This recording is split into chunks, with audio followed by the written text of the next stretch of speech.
CAC Equity Research channel එකට ඔබව සාදරයෙන් පිළිගන්නවා.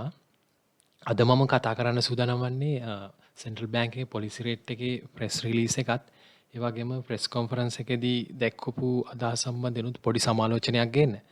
ඉතින් මුලින්ම යමු අපි ප්‍රෙස් රිලීස් එකට. ඒගොල්ලෝ ගිය මාසේ වගේම මේ මාසෙත් ඒගොල්ලෝ තීරණය කළා තියෙනවා පොලිසි රේට් එලගේ කරන්ට් ලෙවල් එකට තියාගන්න. The Central Bank of Sri Lanka maintains policy interest rate at their current level. ඒ අනුව ස්ටෑන්ඩිං ඩිපොසිට් ෆැසිලිටි රේට් එක 5% වලටත් ස්ටෑන්ඩිං ලෙන්ඩින් ෆැසිලිටි රේට් එක 6% වලටත් බැංක් රේට් එක 9% වලටත් ස්ටැටියුටරි රිසර්ව් රේෂියෝ එක 4% වලටත් තියාගන්න තීරණය කළා තියෙනවා. ඒ වගේම ඒගොල්ලෝ මෙතන සඳහන් කරනවා the Sri Lankan economy is gradually recovering. The Sri Lankan economy witnessed a strong recovery during the first half of 2021, supported by fiscal and monetary stimulus measures. The re-emergence of the COVID-19 pandemic and the resultant disturbances to production activity appears to have affect ongoing recovery somewhat during the third quarter of 2021. ඒගොල්ලෝ බලාපොරොත්තු වුණට වඩා recovery එක කරගන්න බැරි වෙලා තිනවා මේ third quarter එකේ ඇති වුණ COVID-19 effect එකත් එක්ක. However, the available high frequency indicators suggest that economy activity is fast running to normalcy. The removal of COVID-19 related lockdown measures in October 2021 and the successful nationwide COVID-19 vaccine rollout would help activity in the period ahead. Kumari lockdown එක ඉවත් කිරීමත් ඒ වගේම vaccination programme එක නිසාත් economy එක recover වෙයි කියලා තමයි ඒගොල්ලෝ කියන්නේ. ඒ වගේම while real GDP growth is projected at around 5% in 2021. The ongoing rise in COVID-19 infections both globally and domestically could impact this expectation to somewhat extent. ඒ කියන්නේ මේගොල්ලෝ 5% GDP growth එකක් expect කරාට globally ඒ වගේම domestically වල COVID-19 effect එකත් එක්ක මේක වෙනස් වෙන්න පුළුවන් කියලා එයාලා කියනවා. ඊට පස්සේ අපි external sector ගැන කතා කරොත් external sector remains resilient against strong headwinds. යනුව exports ගිය මාස 4 වගේම මේ මාසෙත් ඔක්තෝබර් month එකෙත් USD dollar 1 billion කළා තිනවා. Earnings from merchandise exports remain robust, recording over USD dollar 1 billion for the month consecutive months in September 2021. 1 billion පෙන්නලා තිනවා monthly export turnover. ඒ වගේම අනිත් පැත්තේ තියෙන්නේ import performance එක. import වෙලා තියෙනවා 1.5 billion. ඒ අනුව expenditure on imports also increased, widening the trade deficit during the 9-month ending September 2021 to $6 billion. එම නිසා trade deficit එක 6 billion වෙලා තියෙනවා September 2021 වෙනකොට. හැබැයි මේක corresponding එකේ තිබිලා තියෙන්නේ 4.3 billion. අපි ඊට පස්සේ කතා කරමු බලන්න tourist arrival එක ගැන. ගවර්නර් ප්‍රෙස් කොන්ෆරන්ස් එකේදී කියපු විදිහට සැප්තැම්බර් month එකේදී ඒගොල්ලෝ බලාපොරොත්තු වෙනවා 50,000 tourist arrival එකක්. ඒ වගේම ඩිසෙම්බර් month එකේ සීසන් එකත් එක්ක ඒගොල්ලෝ බලාපොරොත්තු වෙනවා 75,000 tourist arrivals. ඊට පස්සේ අවුරුද්දේ 2022 වල ඉඳලා ජනවරි ඉඳලා ඒගොල්ලෝ එක්ස්පෙක්ට් කරනවා 10%ත් 20%ත් අතර ඉන්ක්‍රීස් එකක් tourist arrival වල. යනුව දැන් මේ නිවුස් එක හොඳ නිවුස් එකක් වෙන්න පුළුවන් හොටෙල් සෙක්ටර් එකට. ටුවරිස්ලා හිමින් ලංකාවට එනවා. අපි බලමු ඉස්සරහට බොහෝ වෙලාවට හොටෙල් සෙක්ටර් එක අප් වෙන්න පුළුවන්.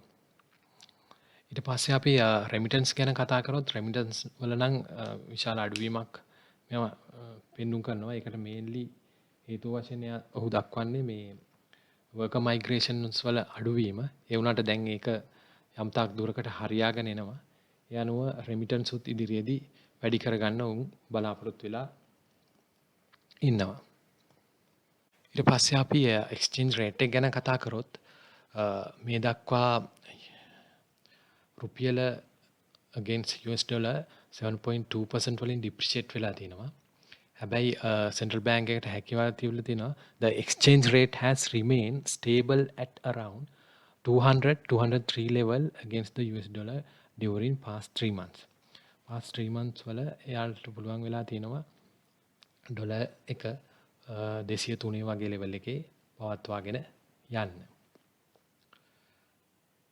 ඒ වගේම තමයි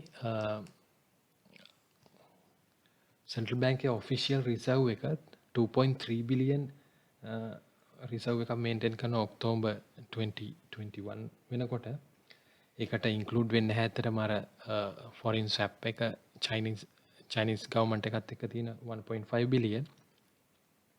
ඒ වගේම ඒගොල්ලෝ බලාපොරොත්තු වෙනවා 3.5 බිලියන් 3.5 බිලියන් ඩිසෙම්බර් එකේදී රිසර්ව් එක මේන්ටේන් කරන්න. ඒ වගේම ගවර්නර් ඒ අවස්ථාවේ සඳහන් කරා ඇත්තම බොහෝ පිරිසක් අහනවා IMF එකට යන්නේ නැත්තේ ඇයි කියලා.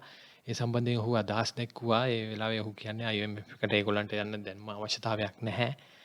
IMF එකට ගියත් මෙන්න මේ වගේ කරුණු කිහිපයකට මුහුණ දෙන්න වෙනවා. ඒක තමයි IMF එකේ තියෙනවා කන්ඩිෂන්ස්. ඒ කන්ඩිෂන්ස් අනුව රුපියල් එක ඩිප්‍රිෂিয়েට් කරන්න වෙනවා. ඒ වගේම ඉන්ට්‍රස්ට් රේට් එක ඉන්ක්‍රීස් කරන්න වෙනවා. ඒ වගේම ගවර්න්මන්ට් එම්ප්ලොයිස් ළඟේ ප්‍රමාණය අඩු කරන්න වෙනවා. ඒ වගේම පෙන්ෂන් එක නවත්වන්න වෙනවා. එහෙම නැත්නම් පෙන්ෂන් එක අඩු කරන්න වෙනවා. ඒ වගේම ගවර්න්මන්ට් ප්‍රොපර්ටි සේල් කරන්න වෙනවා. ඒ වගේ හේතු නිසා තමයි ඔහු බලාපොරොත්තු වෙන්නේ නැත්තේ IMF එකට යන්න. ඊට අමතරව ඔහුගේ රෝඩ් මැප් එක අනුව 6 month රෝඩ් මැප් එක අනුව ෆොරින් රිසර්ව් එක වැඩි කරගන්න කරුණු කාරණා යොදනවා කියලා තමයි ඔහු ඒ අවස්ථාවේදී අදහස් දක්වලා කියා සිටියේ. ඒ වගේම ඉන්ෆ්ලේෂන් එකට මේන්ලි බලපාලා තියෙනවා මේ කොමොඩිටි ප්‍රයිසස් වල ඉහළ යෑම. මේක ලෝකෙටම බලපාපු දෙයක්. යනවා ඔහු ඉදිරිපත් කරා ක්‍රූඩ් ඔයිල් ප්‍රයිස් එක වැඩි වෙලා තිනවා. LP ගෑස් ප්‍රයිස් එක වැඩි වෙලා තිනවා. ඒ වගේම කෝල් ප්‍රයිස් එක වැඩි වෙලා තිනවා. ඒ වගේම ෆුඩ් ප්‍රයිසස් ඉන්ක්‍රීස් වෙලා තිනවා. Meat, dairy, cereals, oil, sugar oil price එකම ගොඩාක් වැඩි වෙලා තිනවා. ඒ වගේම ඉන්ෆ්ලේෂන් එකට මේන්ලි බලපාපු තවත් කරුණක් තමයි ෆ්‍රයිට් චාර්ජස්. එහෙම නැත්නම් ෆ්‍රයිට් චාර්ජස් නැව් ගාස්තු වැඩි වෙලා තිනවා. ඒ වගේම එයා ෆ්‍රයිට් චාර්ජස් වැඩි වෙලා තිනවා. ඒ වැඩිවීමත් එක්ක ලංකාවට බඩුවක් එනකොට ඒකේ ප්‍රයිස් එකේ ඉන්ක්‍රීස් එකක් වෙලා තිනවා. ඊට අමතරව ඔහු දක්වා හිටියා ලංකාව විතරක් නෙවෙයි ඉන්ෆ්ලේෂන් එක වැඩි වෙලා තියෙන්නේ අනිත් රටවල් වලත් එහෙම වෙලා තියෙන බවට ඔහු මේ graph එකෙන් explain කරා. USA වැඩි වෙලා තියෙනවා, Great Britain වල වැඩිලා, Eurozone එක, ඒ වගේම බ්‍රසීල්, රෂියා, ඉන්දියා, ජපාන් ඒ වගේ රටවල් වලත් ඉන්ෆ්ලේෂන් එක තියෙනවා කියලා තමයි ඔහු ඒ අවස්ථාවේදී කියා සිටියේ. ඉතින් හෙඩ්ලයින් ඉන්ෆ්ලේෂන් ෆුඩ් ඇන්ඩ් නන් ෆුඩ් මේ නැෂනල් කන්සියුමර් ප්‍රයිස් ඉන්ඩෙක්ස් එක අනුව අපේ ඔක්තෝබර් month එකේදී 8.3% ඉන්ෆ්ලේෂන් රේට් එක වෙලා තිනවා. ඊට ඉස්සෙල්ලා මාසේ අතරම තිබ්බේ 6.2% සැප්තැම්බර් month එකේ. මේකට මේන්ලි හේතුව අර මං ඉස්සෙල්ලා කියපු වර්ල්ඩ් මාකට් එකේ සිද්ධ වෙච්ච වෙනස් වීම. ඊට මේන්ලි මෙතන ඒගොල්ලෝ දක්වනවා සප්ලයි side disruptions. ඒ වගේම ඒගොල්ලෝ removal of domestic price controls, ඒ වගේම gazette notification එහෙම ඉල්ලාස් කරගත්ත ඒවා නිසා, and upward adjustment to the several administrative determined price to the reflect the rising global energy and commodity price along with the gradual firming of aggregated demand conditions have pushed inflation above the targeted level recently. අර commodity price වල increase එකත් මේකට බලපාලා තිනවා මේ price එක වැඩි කරන්න. ඉතින් මට මේ ටික තමයි ඉතින් කතා කරන්න අවශ්‍ය වුණේ. policy rates changes උනේ නැති හින්දාද මන්දා අද මාකට් එක විශාල වශයෙන් ඉහළ ගියා. බලමු හෙට දවසේ අපි මොකද්ද වෙන්නේ කියලා. ඉතින් ඔබ සියලු දෙනාට සුබ දවසක්. බොහොම ස්තුතියි.